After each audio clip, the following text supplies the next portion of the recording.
Alléluia. Qui est comme Jésus, qui est comme toi, Seigneur. Sois élevé, roi des rois. Merci, mon Dieu.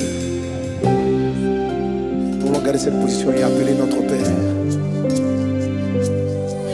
Tu as effacé tous mes péchés par ton sang à la croix. Tu as brisé toutes mes chaînes par la puissance de ton nom. De mes attentes, tu m'as donné ton nom et Fils de Dieu. Et au-delà de mes attentes, tu m'as donné ton esprit qui crie en moi, Abba Père, Abba Père, Abba Père, Abba Père, Abba Père, Abba Père, Abba Père, Abba Père, Abba et moi je crie à toi, Père,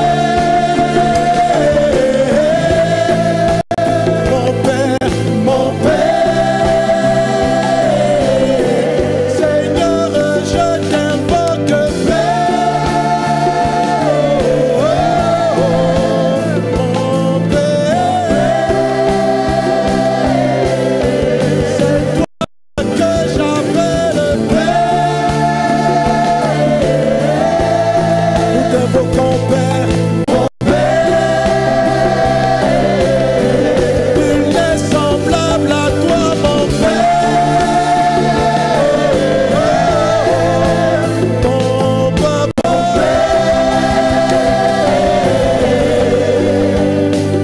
Abba Père, Abba Père, Abba Père, Abba Père, Abba Père, Abba Père, Abba Père, cher papa, Abba Père, mon Père, Abba Père, Abba Père, Abba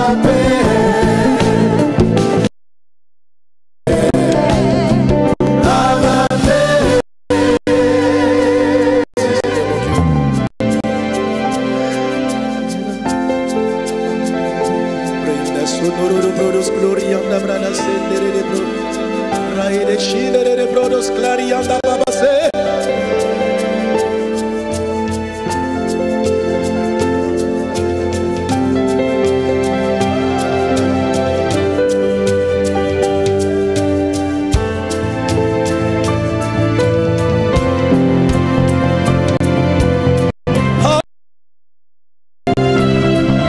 Les fils disent à leur père, c'est le cri de mon âme, l'esprit qui crie en moi. Il t'appelle papa, mon père qui est dans les cieux. Oh, oh, tu es élevé au-dessus de tout. Mon père est dans les cieux. Oh, oh, oh. Celui qui a fait les cieux et la terre, c'est mon papa. Celui qui a tout créé, c'est mon père. Lorsque j'ai reçu Jésus dans ma vie, il a fait de moi son fils. Oh, oh. Et toi aussi qui m'entends, tu peux aussi devenir enfant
ensemble une fois.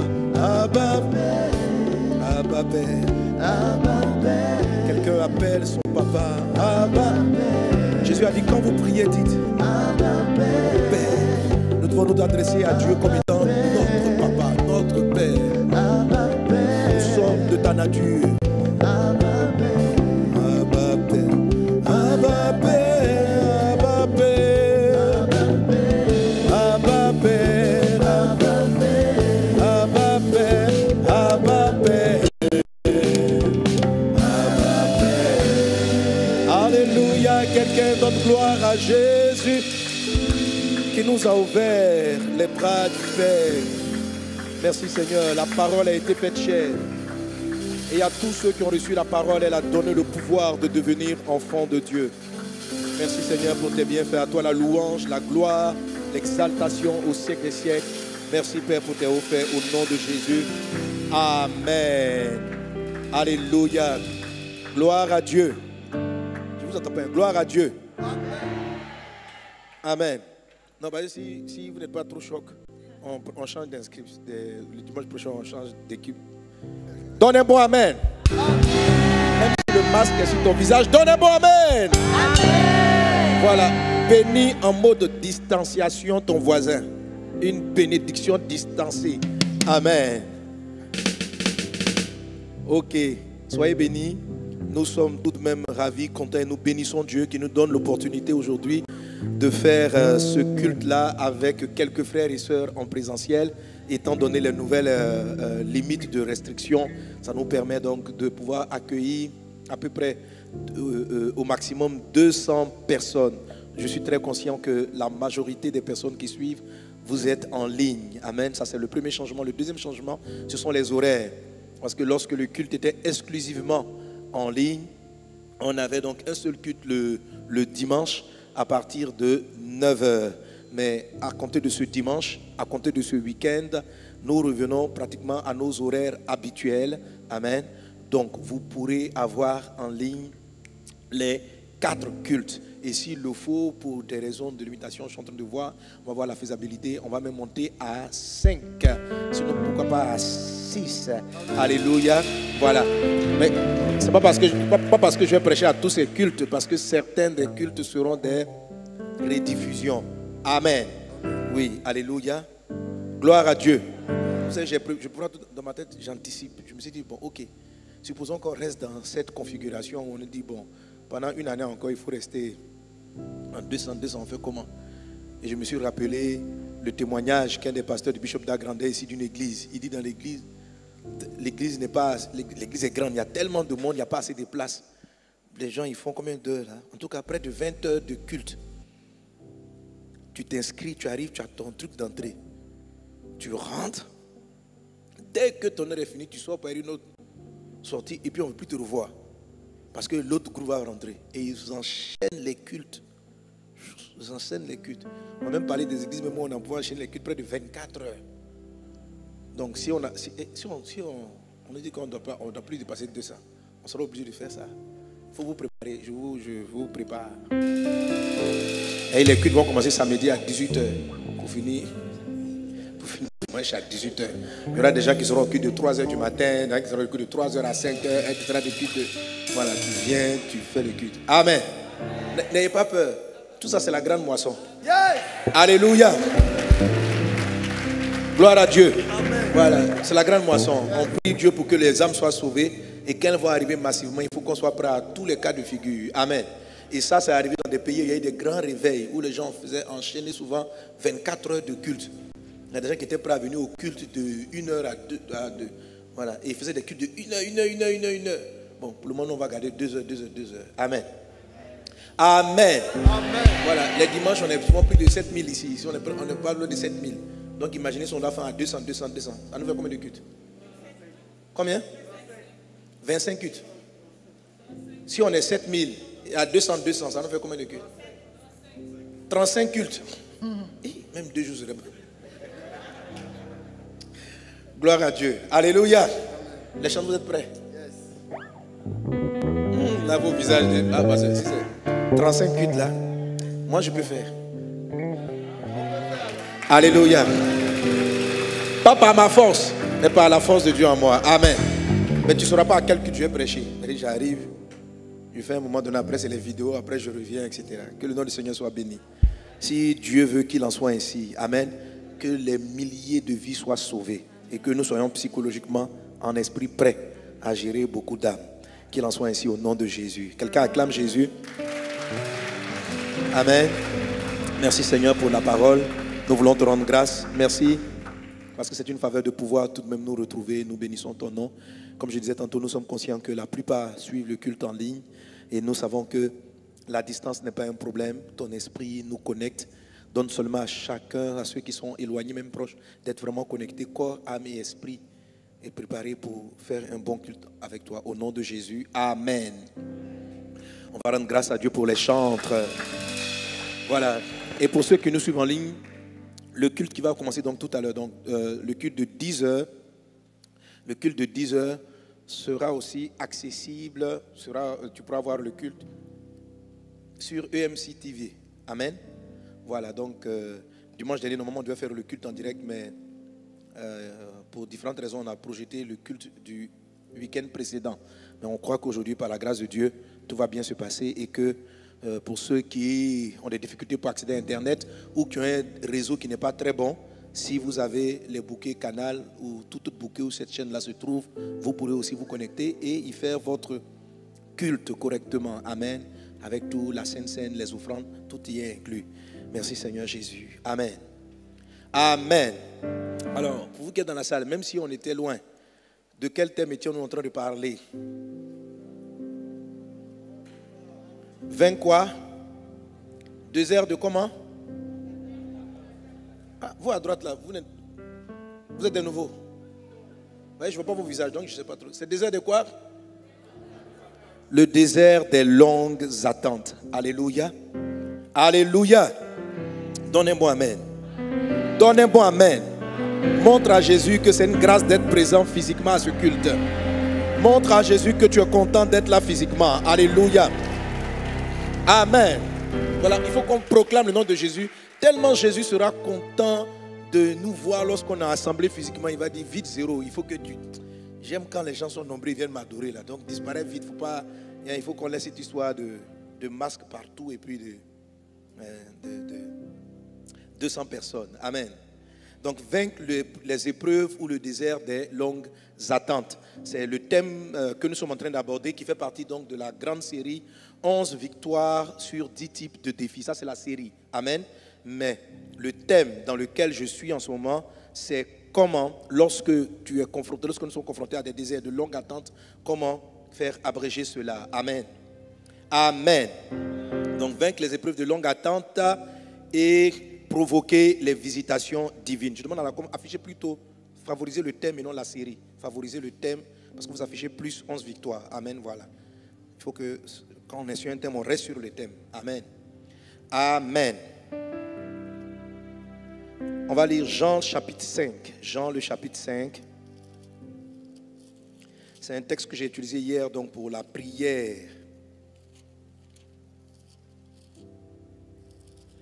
des malades. Donc, n'oubliez pas aussi donc que les samedis, on a toujours notre culte de guérison à partir de 18h30. Nous on bénit Dieu pour ce qu'il a fait. Jean chapitre 5, à partir du verset 1. Amen. On va lire, le texte sera aussi affiché à l'écran.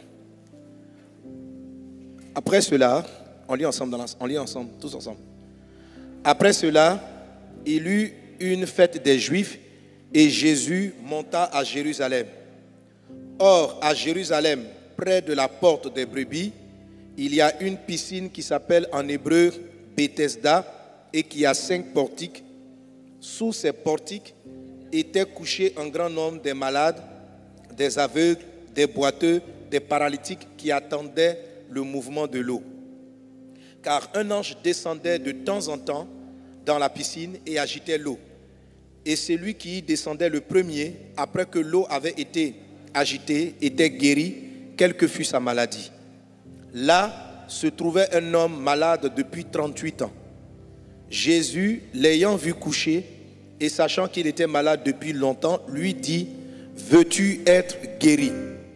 Le malade lui répondit, « Seigneur, je n'ai personne pour me jeter dans la piscine quand l'eau est agitée et pendant que j'y vais, un autre descend avant moi. Lève-toi, lui dit Jésus, prends ton lit et marche. » Aussitôt, cet homme fut guéri, il prit son lit et marcha. Amen. On peut acclamer la parole du Seigneur. Amen. Au verset 6 de ce texte qu'on a lu, de Jean 5, la Bible dit, Jésus l'ayant vu couché et sachant qu'il était malade depuis longtemps. Alléluia. Amen. Sachant qu'il était malade depuis longtemps, lui dit, veux-tu être guéri? La Bible nous dit dans ce passage qu'il y avait beaucoup de malades qui étaient présents. Mais Jésus a comme ignoré les autres malades et il allait spécifiquement vers celui-là. Et Jésus est parti vers lui à cause des éléments suivants. Il savait qu'il était malade, mais il savait que la maladie dans le corps de cette personne avait duré trop longtemps. Donc voici un homme qui est confronté à un désert, à une épreuve de longue attente. Depuis des années, 38 ans, il attendait la guérison, il voulait la santé divine et la santé divine ne se manifestait pas. Et Jésus-Christ va visiter ce malade-là pour abréger sa souffrance qui n'a que trop duré. Alléluia. Ce matin, je me sens comme investi par le Saint-Esprit, comme Jésus qui vient prophétiquement vers chez toi à la maison, ici dans ce lieu, et qui regarde une situation qui n'a que trop duré. Jésus est attiré lorsque nos situations, les problèmes que nous avons ont trop duré dans notre vie. Jésus n'est pas venu vers le malade parce qu'il avait la foi. Jésus n'est pas venu vers le malade parce qu'il était simplement malade. La Bible dit, ayant vu qu'il était là depuis longtemps. Donc Dieu même ne soutient pas, ne supporte pas le fait que tu souffres longtemps. Le fait que dans ton foyer, il y ait une souffrance qui est trop durée. De sorte que Dieu même ne supporte pas le fait que tu sois dans une confusion qui dure trop longtemps. Dieu même est descendu. Jésus a laissé tous les malades. La Bible dit qu'il y avait de nombreux malades. Il a laissé pour aller trouver celui qui souffrait depuis longtemps. Dieu, ton Dieu, ne prend aucun plaisir à cette galère qui dure depuis trop longtemps, à cette confusion qui dure depuis trop longtemps. Il y a des gens qui sont dans une pauvreté depuis qu'ils sont nés. Et aujourd'hui, ils ont 35, 40 ans, 50 ans. Jamais dans la vie, ils n'ont pu être capables de manger correctement, de dormir correctement. Il y a des moments où Dieu arrive, pas parce que tu as vraiment la foi, pas parce que tu as posé un acte. Et quand vous lisez la suite de l'histoire, est-ce que vous savez que le monsieur ne connaissait même pas Jésus? Il ne savait même pas qui était Jésus. Donc pendant qu'il parlait avec Jésus, il ignorait qui était la personne. Parce que lorsque, là comme vous pouvez donner la suite des versets, lorsque Jésus l'a guéri et qu'il lui a dit prends ton lit et marche, et que le malade est parti, il rencontre des pharisiens, il rencontre des docteurs de la loi qui lui posent la question, pourquoi tu prends le lit? Il dit, il y a celui qui m'a guéri. La Bible dit, les Juifs lui disent donc, c'est le sabbat, il n'était pas permis d'emporter ton lit. Regarde la fin, continuons. Il leur répondit, celui qui m'a guéri m'a dit prends ton lit et marche. On continue. Il lui demandait, qui est l'homme qui t'a dit prends ton lit et marche? On continue. Mais celui qui avait été guéri ne savait pas qui c'était. Donc ce n'est pas qu'il a cru au nom de Jésus. Il ne sait même pas de qui il s'agit. Ce n'est pas quelqu'un qui a entendu parler de Jésus et qui est venu vers Jésus pour dire Jésus, sauve-moi, fils de David. Il ne savait pas de qui il s'agissait. Mais celui qui avait été guéri ne savait pas qui c'était, car Jésus avait disparu de la foule. Jésus ne s'est même pas présenté. En fait, quand j'ai lu le texte, ça m'a montré la compassion de Dieu lorsqu'une souffrance est trop longue. Même si tu ne le connais pas, même si tu n'as pas entendu sa parole, même si tu n'as pas entendu parler de lui, il peut se lever et venir. On peut dire quelqu'un dans la douleur, dans la souffrance a crié à Dieu et Dieu l'a visité. C'est vrai, cet homme attendait la visitation d'un ange. Donc quelque part il criait à Dieu et Dieu a touché Jésus. Il dit va t'occuper de ce gars.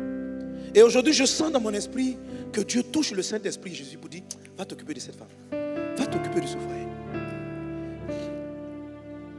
Quelqu'un m'a dit mais la personne n'a pas respecté tous les principes. Il dit c'est pas grave, va t'occuper. Il faut que ça cesse. Ça n'a que trop duré. Jésus sachant qu'il était là depuis longtemps. Alléluia. Alléluia. Amen. Pourquoi Jésus agit de la sorte? Parce que il n'y a dans les projets de Dieu, dans les projets de Dieu pour les humains, il n'y a aucun plan négatif. Il n'y a aucun plan de destruction. Dieu ne planifie pas des malheurs infinis dans la vie des humains.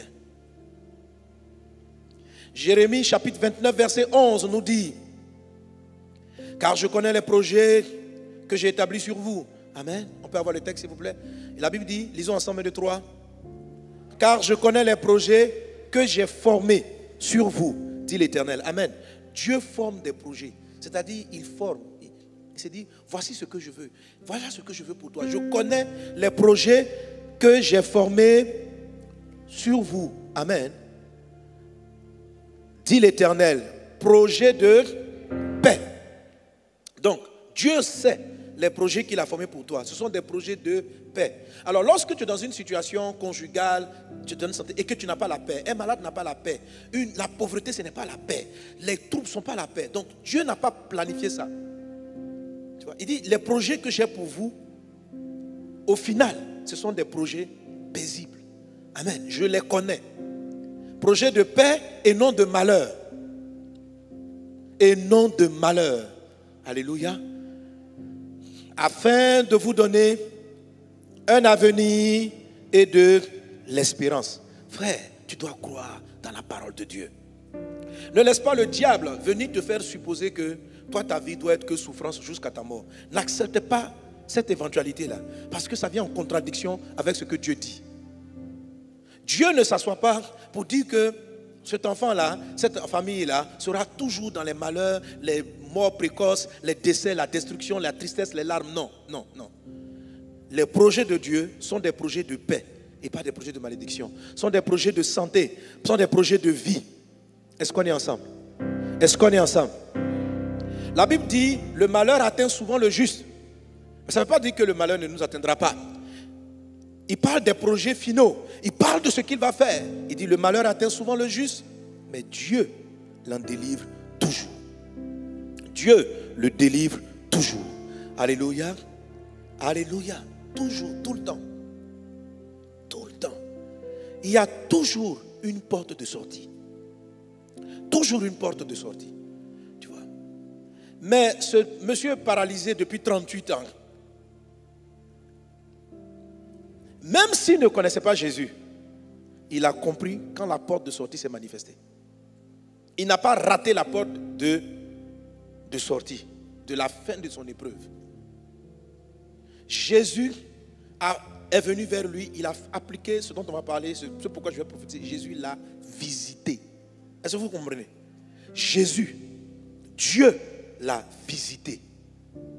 C'est pourquoi le thème, c'est sortir du désert des longues attentes et provoquer ou manifester la visitation divine.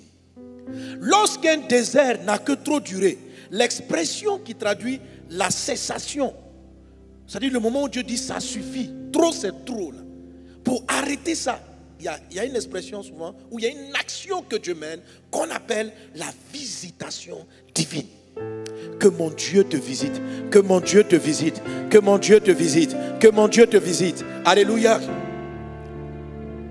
La visitation peut ne pas constituer tout dans ta vie, parce que même lorsqu'on parle des déserts de longue attente, ce n'est pas ta vie en général. Ça peut être un aspect spécifique de ta vie. Ici, c'était la santé du monsieur. Il y en a d'autres, sur le plan professionnel, ils n'ont pas de désert de longue attente. Ils travaillent bien et Dieu pourvoit à leurs besoins. Mais dans un autre domaine, sur le plan familial, sur le plan conjugal, ils sont en désert de longue attente. Sur le plan professionnel, ils peuvent être en désert 1, etc. Donc, dans ta vie même, chaque type d'épreuve, il peut avoir différents déserts manifestés dans différents secteurs. Est-ce qu'on est ensemble? Est-ce qu'on est ensemble? Alléluia. Alléluia. Alors quand Dieu te visite, il peut te visiter en général, comme il peut visiter un seul secteur. Il peut visiter, par exemple, quelqu'un qui attend longuement la guérison d'une stérilité. Il peut venir visiter ce carrefour-là. Il peut venir visiter ce secteur. Je prophétise, je déclare dans le nom de Jésus que la visitation divine soit manifestée pour toi au nom de Jésus. Quelqu'un donne un bon amen. Quelqu'un donne un bon amen. Dis avec moi, visitation divine. Visitation divine. Alléluia. Gloire à Dieu. Amen. Alors je vous avais dit en commençant ce thème que nous allons étudier 4 clés, 4 attitudes qui permettent à une personne d'abréger son désert de longue attente et de manifester ou de provoquer la visitation divine. Et je t'avais dit ceci, les 2 premières clés pour vaincre le désert de longue attente sont des clés qui sont de ton fait. C'est-à-dire, c'est parce que tu n'as pas obéi à 2 principes particuliers que le désert a été long. Donc, dans le désert de longue attente, il y a ce qui dépend de toi et il y a ce qui dépend de Dieu. Est-ce qu'on est ensemble? Donc, sur les 4 clés, il y a 2 qui dépendent de toi et il y a 2 autres qui sont du ressort de Dieu lui-même. Nous avons fini précédemment les 2 attitudes, les 2 clés les 2 attitudes qui dépendent de nous. Amen. Alléluia. Dieu dit, si je prends par exemple un maïs, Dieu a mis dans le maïs 3 mois, un temps de 3 mois, pour dire que lorsque le maïs est semé, il va prendre 3 mois pour donner son fruit. Donc, le 3 mois dans le grain du maïs, soit le temps de Dieu. Et Ecclésiaste chapitre 3, verset 11 dit ceci, Dieu fait toutes choses belles en son temps. Donc, Dieu a déposé dans chaque chose, tout ce qui existe sur la terre possède un temps. Un enfant possède un temps, un homme possède un temps. Tout ce qui naît a un certain temps. À un temps de naître, à un temps de croissance et à un moment d'extinction. Et il faut savoir honorer ces différentes périodes-là. Elles sont très très importantes. C'est même une des clés qu'on va traiter sûrement le dimanche prochain. Alléluia. Mais aujourd'hui, je suis en mode prophétique. Je suis en mode prophétiser la visitation divine. Parce que je vais t'expliquer de comment la visitation divine arrive. Amen. Alléluia. Que tu reçoives cela dans le nom de Jésus. Amen. Donc les 2 premières attitudes dépendent de nous. Par exemple, je disais donc que le maïs, il prend 3 mois. Mais je peux avoir du retard dans la moisson de mon maïs parce que je n'ai pas la bonne manière de planter. Je ne sais pas si vous comprenez. Donc, s'il y a du retard, c'est parce que je ne sais pas planter. Ça dépend de moi. Sinon, Dieu, il a déjà dit qu'un maïs prend 3 mois. Amen. Dieu a déjà dit que telle ou telle chose prendra tel temps. Donc, on a ce qu'on appelle du retard parce que nous-mêmes, nous ne savons pas, nous avons une mauvaise manière de faire. Térak, c'est la mauvaise manière de faire. Dieu avait prophétisé à Abraham, Dieu a dit à Abraham, ta descendance va être esclave en Égypte et elle fera là-bas 400 ans. Mais au lieu de 400 ans, Israël a fait en Égypte 430 ans. Il y a eu 30 ans de retard. D'où viennent les 30 ans du retard? Il est fort probable que Moïse, qui avait reçu la révélation, car dans Actes chapitre 7, il est dit que quand Moïse est parti tuer l'Égyptien qui était en train de maltraiter un Hébreu, la Bible dit que c'est parce que Moïse savait que Dieu l'avait choisi pour délivrer les Israéliens. Mais quand Moïse est parti tenter de délivrer l'Israélien, il n'a pas utilisé la manière de Dieu. Il a utilisé les manières humaines. Il pensait que c'était par la propre force, par sa propre intelligence. Il connaissait son appel, il connaissait sa vision. Et quand il a tué l'Égyptien, ça a soulevé Pharaon contre lui. Moïse a dû fuir, aller se cacher dans le désert 40 ans. D'où vient le retard? La manière de faire. La manière de faire de Moïse, c'était la manière de Térak. Il s'est comporté comme les Égyptiens. Il connaissait son appel, mais il a utilisé, pour les Égyptiens, c'est la guerre, c'est la violence. C'est ce qu'il a utilisé. Dieu dit, tu vois, ce n'est pas par tes méthodes. Dieu a pris donc le temps de le délivrer de Térak et lui expliquer ma méthode. Voilà mon bâton, quand tu vas, voilà comment tu vas faire, voilà comment tu vas procéder et je ferai sortir le peuple. Donc, soyez humbles de mettre devant Dieu, de lui demander si telle épreuve tarde, Seigneur, est-ce que j'ai une bonne manière de me comporter? Est-ce que la façon dont je gère le problème, est-ce que c'est la bonne méthode? Parce que si tu utilises ta propre méthode, tu sais, pour que le maïs pousse en 3 mois, il y a une méthode de... Tu peux pas prendre le maïs là, le jeter sur le sol. Et puis dire, Dieu a dit, en 3 mois, ça va pousser. Il n'y a pas de terre. On n'a pas creusé. Sur du carreau. Tu mets un maïs sur du carreau. Et tu jeûnes et tu pries. Est-ce que ça va donner quelque chose? Non. Alléluia. Donc les deux premières attitudes sont celles-là qui revoient ta manière de faire et ta manière de voir. Mais une fois qu'on arrive dans les deux autres attitudes qui, elles, font référence à maintenant le temps de Dieu. C'est-à-dire, on est dans les 3 mois du maïs. Il va prendre 3 mois. Amen. La clé dont je parlerai le dimanche prochain, c'est celle-là. Tu vois, elle va t'expliquer qu'en fait, quand Dieu a dit ça va faire 3 mois, il ne faut pas venir devant et puis faire une prière pour dire, oh mon Dieu, exceptionnellement pour moi, j'ai trop faim que le maïs pousse en 2 jours. En règle générale, Dieu ne fait jamais ça. Il peut le faire de manière exceptionnelle, mais il est très important de connaître le temps. Et quand tu sais qu'un maïs prend 3 mois pour pousser, tout ce que tu as à faire, c'est savoir entretenir, poser les engrais au bon moment, pour que le fruit de ton maïs ne soit pas pourri, ne soit pas gâté et qu'il ait du bon goût. Quand vous êtes conscient du temps de Dieu, vous faites ce que vous avez à faire, de sorte que vous ne mangez pas le fruit avant le temps. Amen. Et que quand son temps même va arriver, il ne soit pas gâté, parce que vous n'avez pas entretenu, donc il y a eu des vers là-dedans. Il y a des personnes qui se marient au temps que Dieu a voulu qu'ils se marient, mais parce qu'ils n'ont pas su mettre les engrais dans la préparation de leur fiançailles. Ça veut dire à l'époque où ils étaient dans les fiancés, là, il y a des choses qu'ils auraient dû faire. Maintenant, ils ont été fiancés, mais ils ont fait des mauvaises choses. Le temps du mariage arrive, leur couple est pourri. Plein de palabres, plein de disputes. Qu'est-ce qui s'est passé? Le mariage est arrivé, mais il n'était pas bien. Il y a des gens qui sont dans leur temps de prêcher. Mais dans le moment où ils ne devaient pas prêcher, il y avait des travaux qu'ils devaient faire dans leur vie. C'est un travail, mais ils ne l'ont pas fait. Alors, lorsque le moment du ministère arrive, lorsque le temps de l'enfantement arrive, ce n'est pas un bon fruit. Et c'est comme si on avait manqué le temps de Dieu. Est-ce qu'on est ensemble? Alléluia. Mais dans le nom de Jésus, que tu réussisses ton temps d'attente, ton temps de désert de longue attente, au nom de Jésus. Amen. Et il y a une chose dont j'ai parlé, qu'on a vu dans ce texte, c'est que quand un désert a trop duré, Dieu vient l'abréger avec une expression qu'on appelle la visitation divine. Quelqu'un dit avec moi, visitation divine. Là maintenant, nous allons prophétiser, nous allons proclamer 4 types de proclamation pour la visitation divine. En fait, je vais publier la visitation divine. Il faut savoir que, je vais te montrer que prophétiquement, c'est important. Dieu m'a expliqué, il dit, mon fils, quand la saison arrive, il faut qu'il y ait une publication. Il faut qu'il y ait une prophétie. Il faut qu'il y ait une déclaration. Et l'Esprit, depuis que j'ai commencé ce texte, il dit, beaucoup d'entre vous, là où vous êtes, il faut que tu viennes et que tu pries avec les brebis, mes enfants, et que, en tant que le pasteur, le prophète, tu publies. Je suis venu aujourd'hui publier. Quand, alléluia, je suis venu publier. Parce que la visitation se publie. Amen. Il y a une annonce.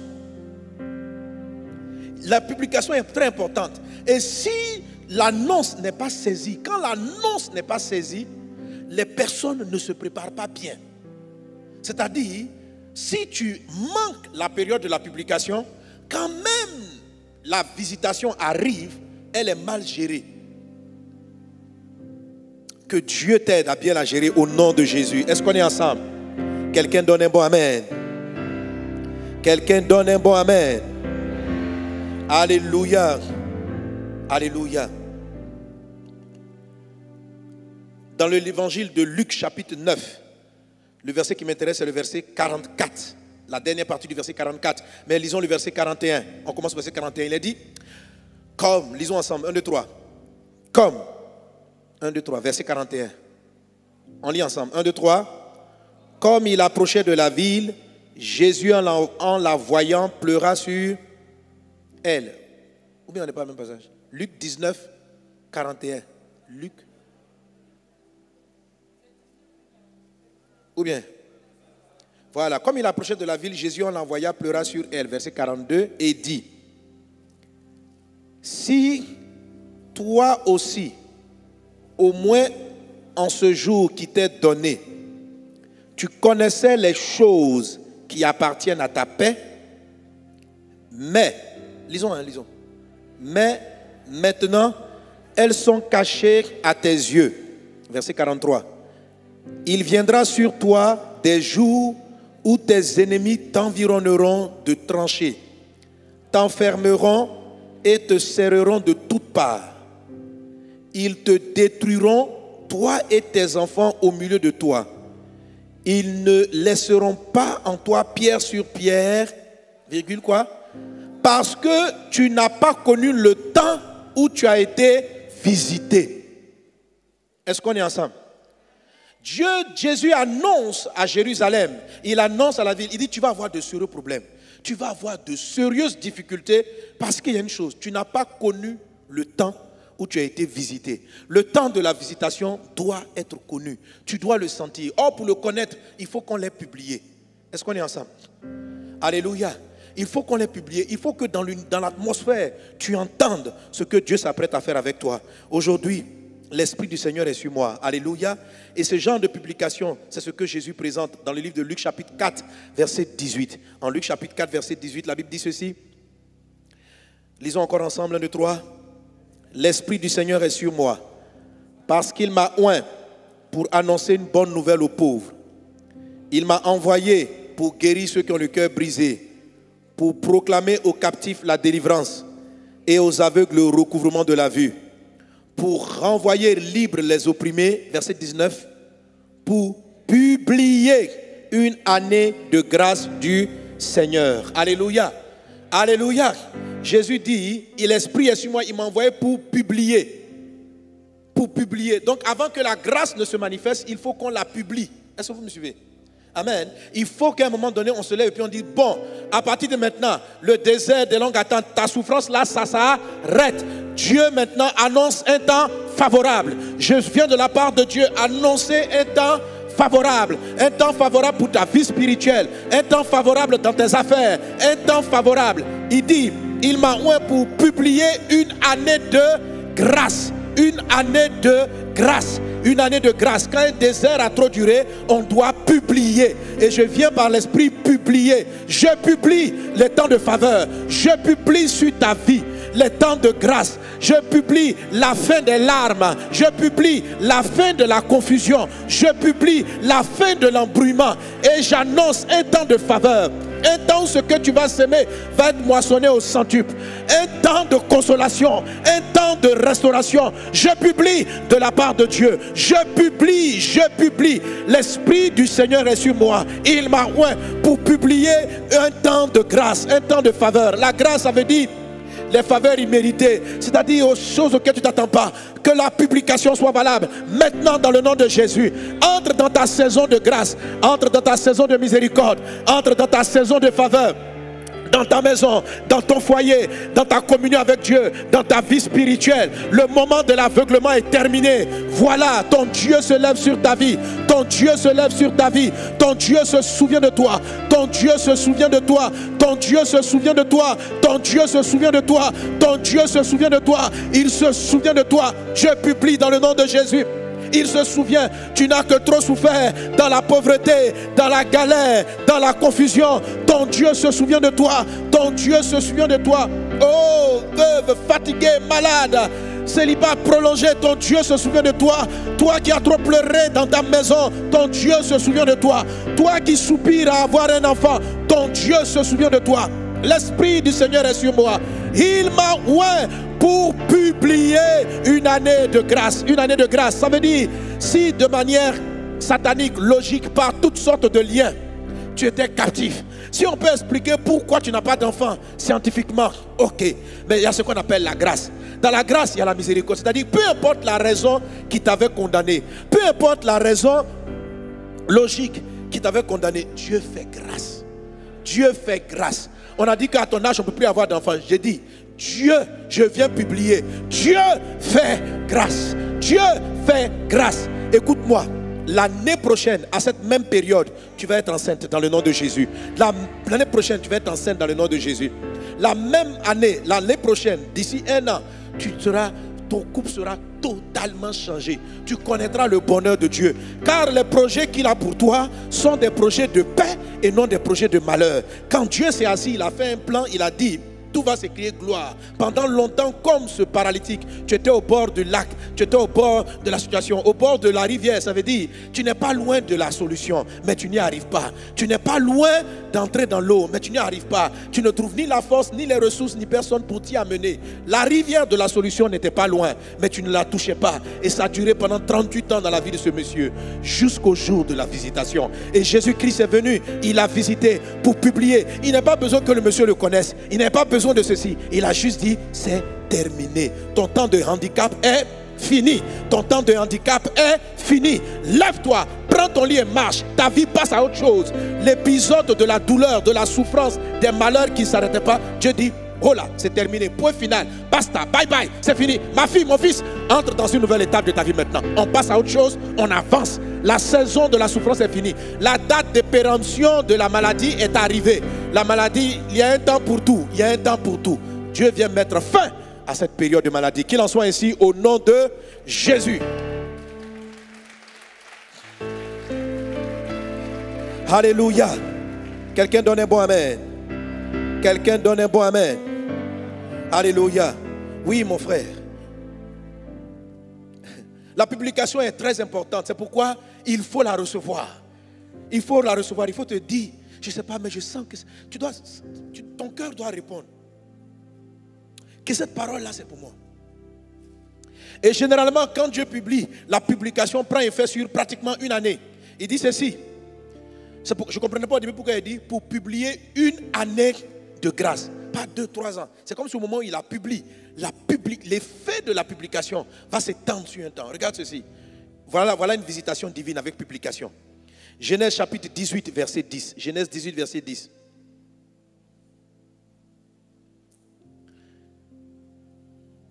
L'un d'entre eux, lisons ensemble. L'un d'entre eux dit, je reviendrai vers toi à cette même époque. Et voici Sarah, ta femme, aura un fils. Alléluia. Alléluia. Amen. Donc vous voyez la visitation et la publication. Il n'a pas dit tu enseignes maintenant. Il dit l'année prochaine, à cette même époque. Pourquoi Dieu n'est pas venu systématiquement lui donner le bébé en même temps? Pourquoi fallait-il envoyer des anges un an avant pour dire ce qui allait se produire dans une année? Parce que la publication est importante. Écoutez frère, Dieu fait toutes choses par sa parole. Il y a un moment donné, il doit relâcher la parole. Et toi, tu dois dire Amen. Tu dois recevoir. Parce qu'en fait, la visitation se fait en 2 étapes. La première visitation, c'est celle qui publie. La deuxième visitation, c'est elle qui active. La première visitation, c'est le moment où Dieu vient. Et vous pouvez la rencontrer dans la rue. Vous pouvez être en train de marcher comme ça. Et puis, ce jour-là, c'est un ange qui est avec l'enfant de la rue que tu rencontres, à qui tu es en train de tendre un peu. Et puis il se lève et dit, maman, que Dieu te bénisse, qui te donne beaucoup d'enfants. Dieu vient de publier. Beaucoup de gens t'ont dit ça, mais ce jour-là, ça s'appelle la visitation. Ce jour-là, alors quand l'enfant a fini, bien le mendiant, ou peu importe la personne, que Dieu se souvienne de toi. Hey, vraiment pour ce que tu fais. Oh, ce jour-là, la personne qui te parle, l'ange est descendu en elle. L'esprit est descendu. Parce qu'il faut publier. Mais souvent, vous ne prêtez même pas attention au moment, parce que tous les jours, on a des salutations. Tous les jours que Dieu te bénisse. Mais il y a un jour, le Dieu te bénisse n'est pas le même Dieu te bénisse qu'il y a eu hier. Ça s'appelle un jour de visitation. Cette annonce la fin d'un problème et le début d'un temps de faveur. Et elle peut arriver sans même que tu t'en rendes compte. Mais ça va te marquer. Tu vas te rappeler le mendiant à qui tu as donné une pièce en baissant ta vide là. C'est qui l'a prononcé? Ça te reste un peu dans l'esprit. En fait, il faut dire Amen. Il faut dire Amen. Alléluia. La première visitation, simplement, elle se manifeste. On la reçoit par l'hospitalité. C'est-à-dire la façon dont on accueille, on traite avec certaines personnes. Parce que Dieu doit toujours envoyer un ange, un prophète pour publier. Et ça, il faut l'accepter parce que ça va vraiment laisser la parole commencer à agir dans ton atmosphère. En 2 Rois chapitre 4, verset 15, il dit, appelle-la. 2 Rois 4, 15. Géasi l'appela et elle se présenta à la porte. Verset 16. Élisée lui dit, Madame, à cette même époque, l'année prochaine, vous avez remarqué, c'est toute une affaire d'une année. L'année prochaine, à la même époque, tu vas voir l'enfant. L'année prochaine, il est venu pour publier une année. L'Esprit du Seigneur est sur moi pour publier une année de grâce. Et quand, Amen, Dieu visite Sarah et Abraham, il dit, l'année prochaine, une année, c'est-à-dire c'est comme si le ciel sera ouvert. Ton système de procréation va se remettre en marche. Pendant cette saison-là, qu'on appelle l'année de grâce. Je publie une année. Donc pendant l'année là, si papa Abraham t'a visité, rien à faire. Un bébé va venir. C'est une saison de grâce, c'est-à-dire la grâce. Normalement, à près de 100 ans, on est à la ménopause. Mais qu'on appelle ça la grâce. La grâce vient dire, ok, c'est normal qu'il y ait de la ménopause. Mais, je fais grâce. Je remets en place le système de procréation. La grâce, publier la grâce, vient suspendre les lois naturelles pour permettre à ce que le surnaturel prenne place. La saison de grâce, Dieu suspend les choses. C'est une raison pour laquelle Jésus faisait beaucoup de miracles le jour du sabbat. Parce que le jour du sabbat, la période du sabbat est une publication de grâce où toute chaîne devait être brisée. Un temps de repos, qu'il en soit ainsi dans ta vie dans le nom de Jésus. Quelqu'un donne un bon amen. Quelqu'un donne un bon amen. Est-ce que dans ton cœur, tu sens que tu es dans une période de visitation? Amen. Et il faut l'accepter. Pourquoi il faut pas l'accepter? Pourquoi tu dois l'accepter? Vous voyez, 2 Rois chapitre 4 verset 15. Il appela, bon, il a dit à cette même époque, l'année prochaine tu embrasseras un fils. Amen. Alléluia.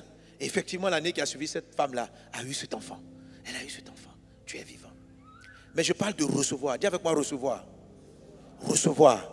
Quand tu reçois la publication, elle commence à agir en toi. Elle agit en toi. Il ne faut pas la rejeter. Ça dit même si tu dis, Dieu, est-ce que tu vas réellement faire ça? Vous savez, Sarah a dit, mais ce n'est pas un qui remet vraiment en cause. C'est pour dire c'est étrange. Même la femme dont il est question dans ce passage avec Géasi et Élisée, elle a dit, il ne faut pas me blaguer. Hein. On dit, on ne te blague pas. Alléluia. Mais comme vous remarquez, dans tous les cas, c'est l'hospitalité. C'est une dame qui voyait un homme passer. Un jour, elle lui donnait tous les jours à manger, elle partageait le repas avec lui. Puis un jour, elle a construit une maison. Elle dit, il faut qu'il se repose quand il vient. Et c'est ce qui a déclenché en même temps. Il a dit, l'année prochaine, à cette période, Sarah et Abraham étaient là, ils ont vu des étrangers passer, ils les ont accueillis. C'est pourquoi on appelle l'hospitalité, l'accueil du visiteur, l'accueil de la visitation. Est-ce qu'on est ensemble? Que la faveur de Dieu se lève dans ta vie dans le nom de Jésus. Que la grâce divine se lève dans ta vie dans le nom de Jésus. Qu'il en soit ainsi dans le nom de Jésus. Qu'il en soit ainsi dans le nom de Jésus. Alléluia. Les Israéliens du temps de Jésus n'ont pas connu le temps où ils ont été visités. C'est pourquoi, quand la période de la grâce est passée, les malheurs ont commencé à les frapper à nouveau. Mais Dieu te délivre aujourd'hui dans le nom de Jésus. Alors, maintenant voilà les 4 éléments de la publication. Je vais faire 4 publications et on va prier en fonction de ça. On va se tenir debout. Amen.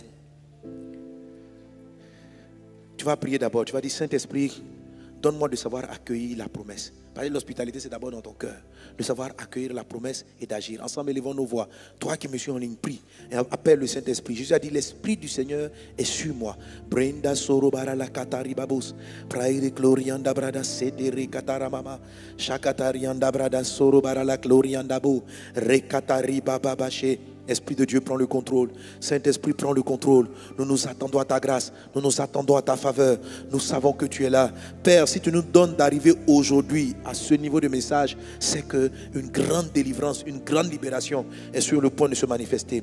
Nous sommes des serviteurs. Nous voulons recevoir, c'est vrai. Mais nous sommes aussi des prophètes. Et nous voulons être des sources pour libérer la parole de guérison, de délivrance, de restauration. Cette publication de temps de faveur. Cette publication de temps de miséricorde. Qu'il en soit ainsi, mon Dieu.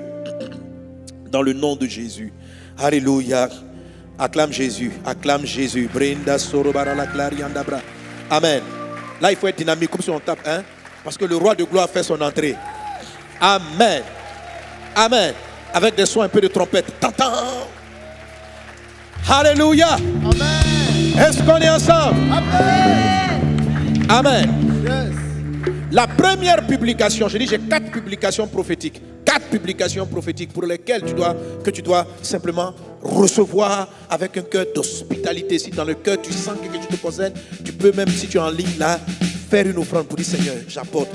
Tu mets dans l'enveloppe à côté de toi, tu mets dans une enveloppe à côté de toi pour dire c'est comme ça j'accueille la parole, j'accueille la prophétie. Tu prends une enveloppe, tu mets selon ce que l'Esprit te mettra à cœur, tu mets là-dessus. Après, si tu veux, tu vas faire ton transfert d'argent.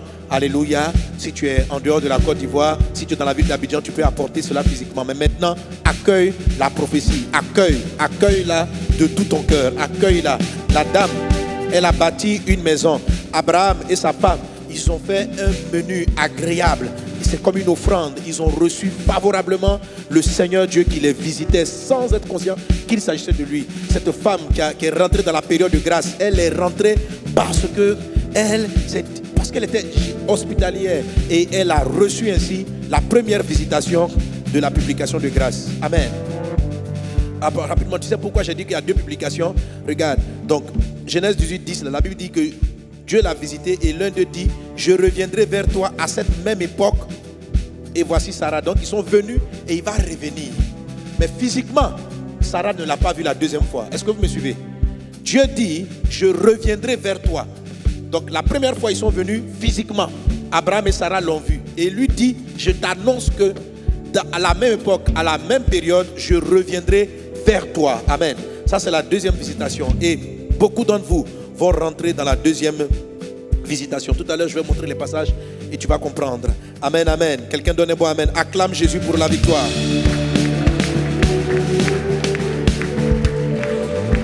La première publication ou proclamation, c'est porte, élevez vos linteaux. Dis avec ma porte.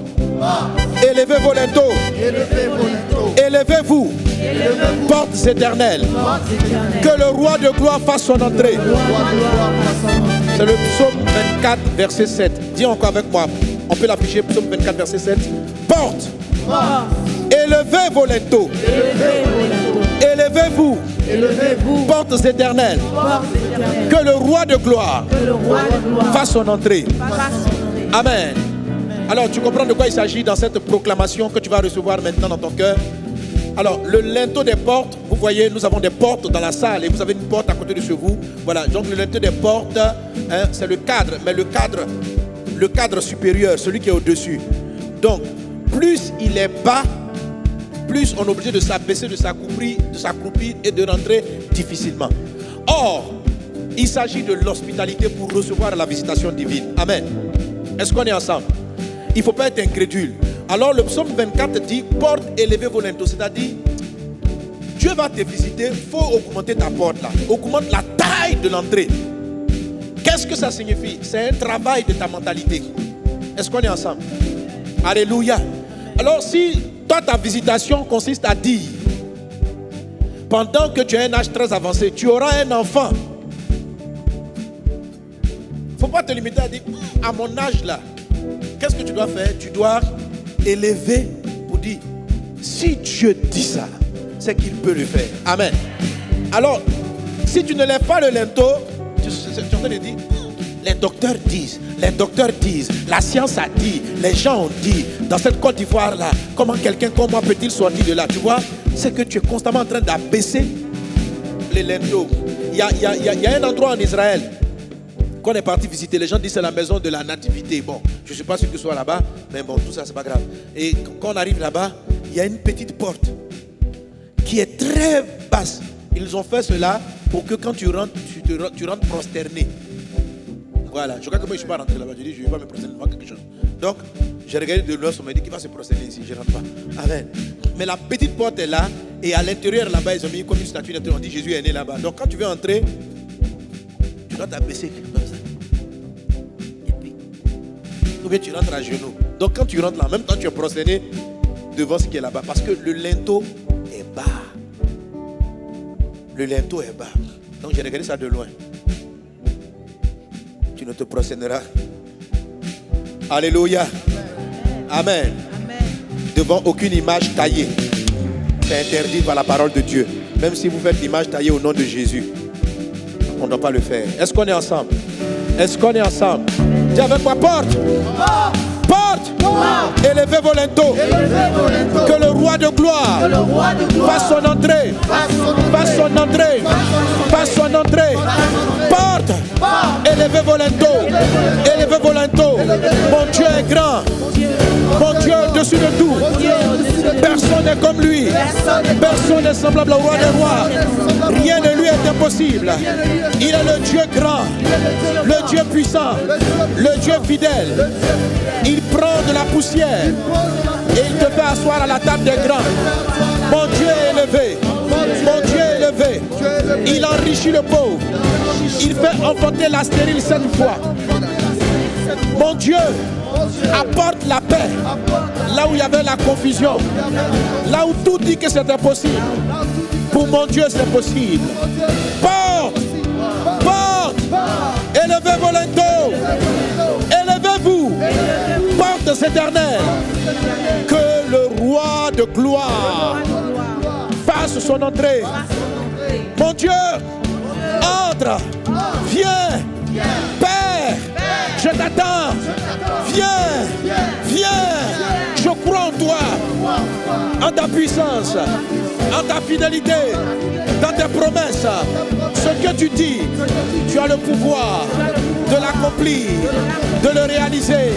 Je sais, ce désert n'a que trop duré. Le temps de ma visitation est arrivé. Dans le nom de Jésus, porte, élevez vos linteaux, et le roi de gloire entre. Acclame Jésus. Reda baba sota rababrada glorianda bros. Rekata ribabrada slorianda brada serebara lake. Roda brada sorobara la kanda rababra. Alléluia. Et nous sommes toujours debout dans l'esprit de publication et de proclamation. Est-ce que nous sommes ensemble? Alléluia. Alors, qu'est-ce qui amène Dieu à venir mettre fin à un désert de longue attente? C'est son souvenir. Pourquoi Jésus est parti trouver ce paralytique? Dieu s'est souvenu qu'il y a trop longtemps qu'il était là. Amen. Et les 3 autres proclamations, parce qu'on va faire 4. On a fait la première, c'est la publication de portes élevées, c'est élever les linteaux. Amen. La deuxième publication, qui parle du souvenir de Dieu. Rappelle-toi ce que je t'ai dit. Vaincre le désert des longues attentes, provoquer, manifester la visitation divine ou le souvenir de Dieu. Amen. Genèse chapitre 8, verset 1 dit ceci. On lit ensemble. Genèse 8, 1, rapidement. Dieu se souvint de Noé et tous les animaux et de tout le bétail qui était avec lui dans l'arche. Et Dieu fit passer un vent sur la mer et les eaux s'apaisèrent. Alléluia. Amen. Dieu se souvint de Noé. Dieu se souvint de Noé. Alléluia. Donc Noé avait trop duré dans l'arche. L'arche, il avait trop duré avec les animaux. Et Dieu s'est souvenu. Quel est ce axe de souvenir de Dieu? Dieu allait utiliser Noé et tous les animaux pour repeupler la terre. Ils avaient une vision, repeupler la terre. Mais c'est comme si pendant un temps Dieu les avait oubliés. Dieu n'oublie pas. Mais quand la saison arrive, le mot qui sied, Dieu s'est souvenu. Alléluia. Quand tu es dans un désert de longue attente, type Noé dans l'arche, c'est quoi? C'est quand tes dons avec lesquels tu vas régner, quand tes capacités sont enfermées longtemps. Tu sais, Dieu t'a donné le champ, mais tu n'arrives pas. C'est comme il y a des gens qui sont des inventeurs, des fabricants de ceci. Quand leur désert de longue attente, c'est que leurs dons, leurs capacités, leurs potentiels ne sont pas utilisés, ne sont pas appliqués. Et même quand ils essaient de faire, ça ne donne pas le résultat attendu. Donc le souvenir de Dieu dans la proclamation numéro 2, le souvenir de Dieu, c'est que le temps est arrivé de libérer les choses que Dieu a enfouies en toi, les choses que Dieu avait gardées pendant qu'il était en train de mettre l'eau sur la terre, pendant que des jugements ou des œuvres étaient en train de s'accomplir. Dieu se souvient de toi. Dis avec moi, dans le nom de Jésus, je publie le souvenir de Dieu, que tout ce qui était enfermé, tous les dons qui étaient limités, se manifeste, soit libéré maintenant. Au nom de Jésus. Maintenant, garde les mains levées et reçois maintenant. Je publie dans le nom de Jésus que ton potentiel est libéré. Les capacités, la sagesse, la grâce que Dieu a déposée en toi, les richesses que Dieu a enfouies en toi, la saison de Dieu est arrivée, les grâces que Dieu a arrivées en toi. Je publie une année de grâce. Dieu se souvient qu'il t'a donné cette intelligence. Dieu se souvient qu'il t'a donné ces capacités. Dieu se souvient qu'il t'a donné ce potentiel. Dieu se souvient. Et maintenant il dit c'est terminé. C'est terminé. Il ouvre la porte. Il libère ton intelligence, la sagesse, la grâce. Dieu t'a accordé des promesses. Il en est ainsi. Je publie une année de grâce. Je publie une année de grâce. Je publie une année de grâce. Je publie une année de faveur. Je publie la liberté, la manifestation du potentiel divin en toi. Au nom de Jésus. Quelqu'un donne un bon Amen. Troisième proclamation qui enclenche le souvenir de, ou bien avec le souvenir de Dieu. Genèse chapitre 19 verset 29. Lorsque Dieu, Genèse 19 29 rapidement, lorsque Dieu détruisit les villes de la plaine, il se souvient de qui? D'Abraham. Et il fit échapper Lot du milieu du désastre par lequel il bouleversa les villes où Lot avait établi sa demeure. Amen. Donc Lot était dans un mauvais endroit. Lot, c'est le parent d'Abraham. Mais la Bible n'a pas dit que Dieu s'est souvenu de Lot. La Bible dit que Dieu s'est souvenu d'Abraham. C'est-à-dire le souvenir de Dieu vient vers toi pour les membres de ta famille. À cause de toi, la pauvreté, la maladie qui frappe ton oncle, ta tante, ton père, ta mère, leur situation, Dieu se souvient de toi et Dieu agit envers eux. Moi, j'attends une révélation comme ça. Amen. Que Dieu se souvienne pour sauver certains membres de ma famille, pour les amener au salut. Tu comprends? Ce souvenir de Dieu là, c'est le souvenir qui est venu et qui a délivré Lot. On ne s'est pas souvenu de Lot. La Bible dit Dieu s'est souvenu d'Abraham et il a délivré Lot. Que Dieu se souvienne de toi et libère ta famille, et libère tes parents, et guérisse ton frère, et guérisse ta soeur. Que Dieu se souvienne de toi. Je publie dans le nom de Jésus. Je publie dans le nom de Jésus le souvenir de Dieu concernant ta famille, concernant ton mari, concernant ta femme, concernant ton fils, concernant ta fille, concernant tes enfants. Dieu se souvient de toi et il est favorable pour tes enfants. Dieu se souvient de toi et il est favorable pour ton conjoint. Dieu se souvient de toi et il est favorable pour ceux qui sont proches. Dieu se souvient de ta prière. Dieu se souvient de tes offrandes et il vient sauver ta famille. Dieu se souvient de toi. J'annonce dans le nom de Jésus, le temps des larmes est terminé. Dieu se souvient et il vient sauver quelqu'un chez toi qui était en train de se perdre.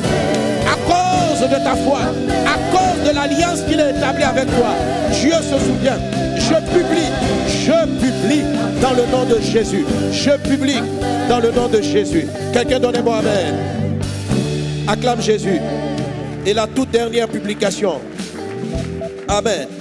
C'est celle-là où Dieu s'est souvenu de Sarah l'année. Il a dit, je t'ai visité maintenant, je te visiterai encore l'année qui va suivre. Et voilà ce qui s'est passé. Genèse 21. Donc la première histoire où Dieu a visité Sarah et Abraham, c'était en Genèse 18. Maintenant on est dans Genèse 21. Il est dit au verset 1.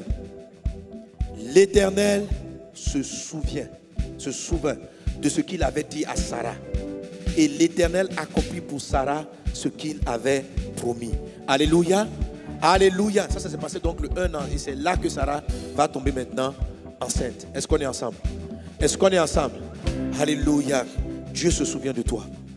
Dieu se souvient de toi. Dieu se souvient de toi. Ici, on se souvient de quoi? Le dernier acte de la promesse. Ça veut dire, Dieu se souvient de la destinée qu'il t'a donnée. Dieu se souvient de ce qu'il avait dit de toi. Dieu se souvient. Dieu se souvient. Pendant longtemps, tu étais dans la confusion. Ta vie n'arrivait pas à être productive, à manifester ce que tu devais manifester. Dieu se souvient de toi. Dieu se souvient. C'est pour cela qu'il te restaure, il te rétablit, il te guérit dans le nom de Jésus. Je publie. Dis amen. Je publie. Dans le nom de Jésus. Que le souvenir de Dieu se manifeste pour toi. Dans le nom de Jésus.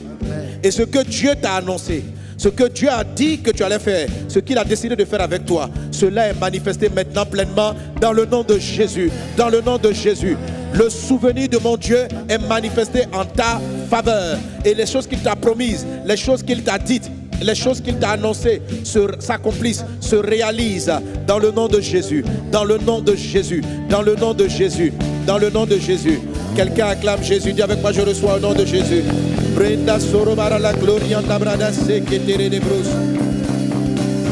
Alléluia. Merci Seigneur pour ta grâce. Merci Seigneur. Il se souvient de ta destinée. Il se souvient qu'avant la fondation du monde, il t'avait établi prophète. Il t'avait établi pasteur. Il se souvient. C'est ça le dernier cas. Amen. Il se souvient qu'il avait dit que tu allais être la mère de beaucoup de gens. Il se souvient qu'il avait dit que ton couple allait être un instrument pour sauver beaucoup de vies. Il se souvient. Il se souvient qu'il avait dit qu'il te donnerait des ressources pour financer, pour faire avancer. Il se souvient. Il se souvient. Il se souvient. Ton Dieu se souvient. Ton Dieu se souvient de ce qu'il t'avait dit. Ton Dieu se souvient de ce qu'il avait annoncé. Il se souvient des prophéties qu'il avait annoncées sur toi. Au nom de Jésus, quelqu'un donne un bon Amen. Et nous voulons acclamer le Seigneur. Et dans cette dynamique, nous voulons apporter à Jésus nos offrandes de reconnaissance pour ce moment de prière prophétique et de proclamation prophétique. Les paniers vont circuler. Amen. Pour prendre nos dons. Alléluia. Alléluia.